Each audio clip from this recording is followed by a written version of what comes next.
Hello दोस्तों, तो आज हम लोग उपस्थित हैं एक नए सब्जेक्ट को लेकर के और ये है इंडियन पॉलिटी। ठीक है, यानी कि भारतीय राज्य व्यवस्था। अब जैसे देखिएगा कि इसके तहत भी हम लोगों को ध्यान देना बहुत ही जरूरी है और इससे भी क्वेश्चन बहुत पूछा जाता है। ठीक है, तो आज जो चैप्टर हम लेके आपके समक्ष उपस्थित हैं, तो इससे निश्चित रूप से 2 से 3 क्वेश्चन आप इतने से आसानी से कर पाइएगा आज के बाद। ठीक है, तो देखिए हम लोग पहला चैप्टर क्या लिए हैं, कैबिनेट मिशन योजना।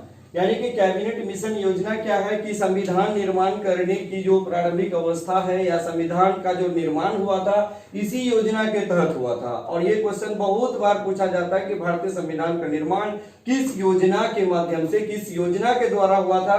तो कैबिनेट मिशन योजना 1946 के द्वारा भारतीय संविधान का निर्माण हुआ था। ये बात, ये कई जगह ये क्वेश्चन पूछा गया है। ठीक है, तो हम लोग जानते हैं क्या कि ये कैबिनेट मिशन योजना 1946 है क्या, आखिर इसमें क्या क्या चीजें हैं जो हमें जानना जरूरी है ताकि हम लोग परीक्षा में प्रश्न का आंसर कर सके। ठीक है, तो अब जैसे देखिए कैबिनेट मिशन योजना ये किसके दिमाग की उपज है, क्यों आया, ये यहाँ आकर के क्या क्या बदलाव लाया, इन तमाम चीजों के बारे में इस योजना के तहत हम लोग आज पढ़ेंगे। ठीक है, और आज सिर्फ इस योजना के बारे में जानेंगे और इसका प्रतिफल क्या हुआ ये नेक्स्ट वीडियो में जरूर आप लोग देखिएगा, वो हम आप लोगों को प्रोवाइड करेंगे। ठीक है, तो आज हम लोग देखते हैं क्या कि ये कैबिनेट मिशन योजना, कैबिनेट मिशन योजना 1946 ईस्वी में आया था भारत। ठीक है, इसमें देखिएगा एक तरफ से हम लोग देखते हैं कि ब्रिटेन में 1945 में सर क्लीमेंट एटली के नेतृत्व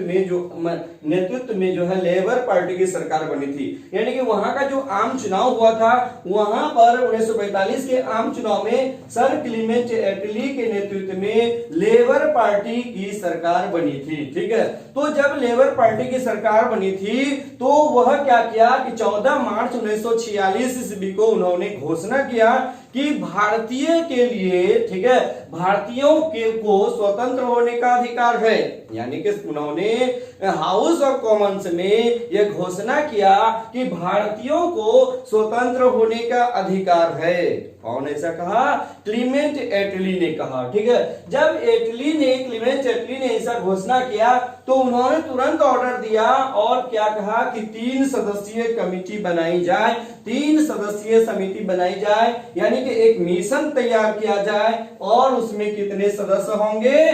3 सदस्य होंगे। और 3 सदस्य कौन कौन? Sir Pethick Lawrence, Stafford Cripps, AB Alexander. और देखिएगा ये 3 सदस्यीय मिशन उन्होंने तैयार किया। कौन तैयार किया? क्लीमेंट एटली ने तैयार किया। ठीक है, और क्या किया कि इसमें सर पेंथिक लॉरेंस को क्या बनाया?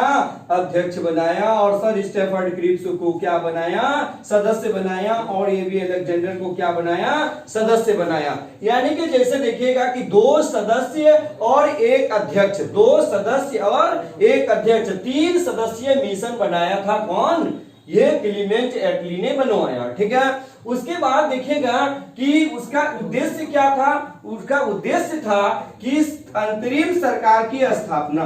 किसकी स्थापना? अंतरिम सरकार की स्थापना और संविधान सभा का गठन एवं संविधान निर्माण। यानी कि देखिए आपको पूछा जा सकता है कि ये कैबिनेट मिशन योजना 1946 का उद्देश्य क्या था? तो उद्देश्य था अंतरिम सरकार की स्थापना करना और संविधान सभा का गठन करना और संविधान निर्माण करना। यानी कि मुख्य रूप से इसके 3 उद्देश्य थे। कौन कौन सा? एक अंतरिम सरकार की स्थापना करना, दूसरा संविधान सभा का गठन करना और संविधान निर्माण करना। ये कैबिनेट मिशन योजना के 3 उद्देश्य थे। और कैबिनेट मिशन योजना में कितने सदस्य थे?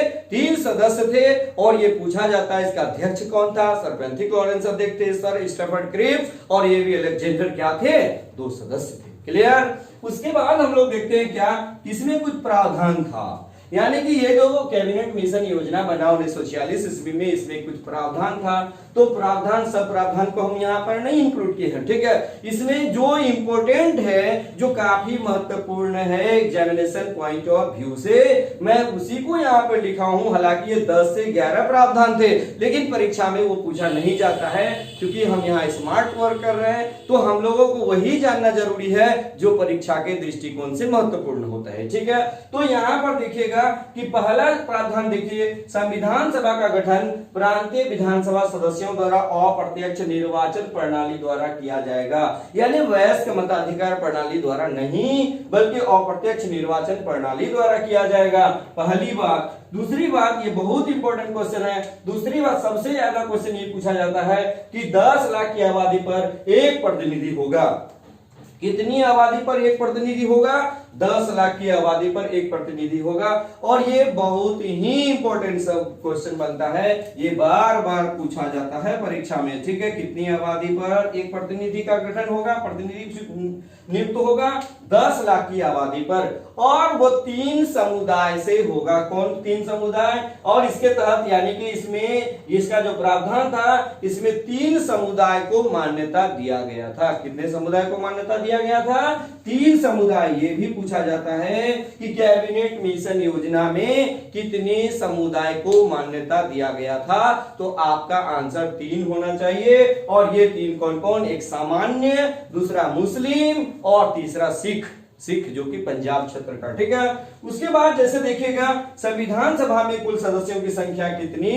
389 निर्धारित किया गया था। तो इसमें ये 3 समुदाय था। कौन कौन? यानी कि देखिए, कैबिनेट मिशन योजना के तहत कितने समुदाय को मान्यता दिया गया था? 3 समुदाय, सामान्य, मुस्लिम और सिख, ठीक है। उसके बाद देखिएगा कि संविधान सभा में कुल सदस्य कितना? 389। अब इसमें एससी कितना? 26 और एसटी कितना? 33, ठीक है। उसके बाद देखिए, ब्रिटिश प्रांत से कितने सदस्य, ये बहुत इंपॉर्टेंट है कि ब्रिटिश प्रांत से कितने का सिलेक्शन किया गया, तो चुनाव किया गया था, इलेक्शन, यानी कि इसमें 292। देसी रियासत से कितना? 92। और चीफ कमिश्नरी क्षेत्र से कितना? 4। और ये कैबिनेट मिशन योजना के तहत जो संविधान सभा था, उसमें महिला सदस्यों की संख्या कितनी? 15। और एक बहुत ही इंपॉर्टेंट सवाल ये है कि कौन ऐसा रियासत था जिसका एक भी प्रतिनिधि भाग नहीं लिया था? उसका सही आंसर क्या होगा? हैदराबाद। हैदराबाद प्रतिनिधि एक माने ऐसा था जिससे एक भी सदस्य संविधान सभा में नहीं भाग लिया था। ये इंपॉर्टेंट क्वेश्चन। अब हम लोग इसको एक समरी के तौर पर एट ए ग्लांस देख लेते हैं कि इससे कौन कौन सा सवाल पूछा जाएगा या पूछा जाता है, ठीक है। तो सबसे पहले पूछा जाता है कि संविधान सभा का गठन किस योजना के तहत हुआ था, तो इसका आंसर होगा कैबिनेट मिशन योजना। इससे दूसरा क्वेश्चन क्या पूछा जाएगा कि जो 3 सदस्यीय था ये कैबिनेट मिशन, उसका अध्यक्ष कौन था? तो सर पेंथिक लॉरेंस। दूसरा नंबर का क्वेश्चन यहां से पूछा जाता है, ठीक है।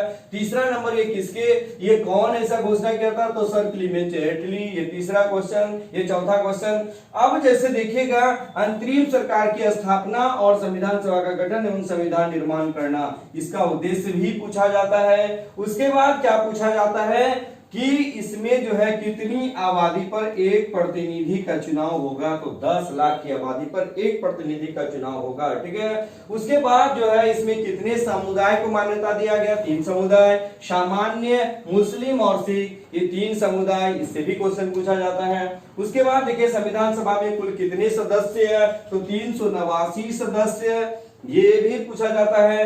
ब्रिटिश प्रांत से कितना? 292। देसी रियासत से कितना? 92। और चीफ कमिश्नरी क्षेत्र से कितना? 4। और महिलाओं की संख्या कितनी? 15। और कौन सा रियासत का सदस्य भाग नहीं लिया था? तो हैदराबाद। यानी मिला जुला करके देखिए, 1 question, 2 question, 3 question, 4 question, 5 question, 6 question, 7, 8, 9, 10, 11, 12। यानी कि देखिएगा, कैबिनेट मिशन योजना से संभावित पूछे जाने वाले संभावित प्रश्नों की संख्या कितनी? 12। आप इस चैप्टर को बढ़िया से, इस वीडियो को आप बढ़िया से देख लीजिएगा ताकि आपका 12 क्वेश्चन पे कमांड हो जाए। इसको 1 बार, 2 बार, 3 बार देखिएगा तो निश्चित रूप से 12 क्वेश्चन पे कमांड आपका हो जाएगा। और फिर कहीं से भी पूछे आप निश्चित रूप से उसका आंसर जरूर कर दीजिएगा। नेक्स्ट वीडियो में बने रहिएगा, उसमें हम आएंगे अंतरिम सरकार की स्थापना, यानी कि अगला जो चैप्टर होगा आपके समक्ष अंतरिम सरकार का स्थापना, वहां से भी बहुत सारा क्वेश्चन बनता है। फिर हम लोग संविधान सभा का गठन और संविधान निर्माण यहां पे आएंगे और फिर उसके बाद हम लोग संविधान के बारे में एक एक करके देखेंगे और चैप्टर वाइज देखेंगे ताकि हम लोगों को बहुत ही फायदा इससे हो सके। ठीक है, आर्टिकल खास करके देखेंगे बहुत ही अच्छे ढंग से। आप लोग वीडियो में बने रहिएगा, आपको सारा चीज मिलेगा। ठीक है, आप वीडियो में बने रहिएगा। अगर हमारे चैनल को सब्सक्राइब नहीं किए हैं तो आप सब्सक्राइब कर लीजिएगा ताकि आप तक लेटेस्ट वीडियो पहुंचता रहे। ठीक है, आज के वीडियो में इतना ही, धन्यवाद।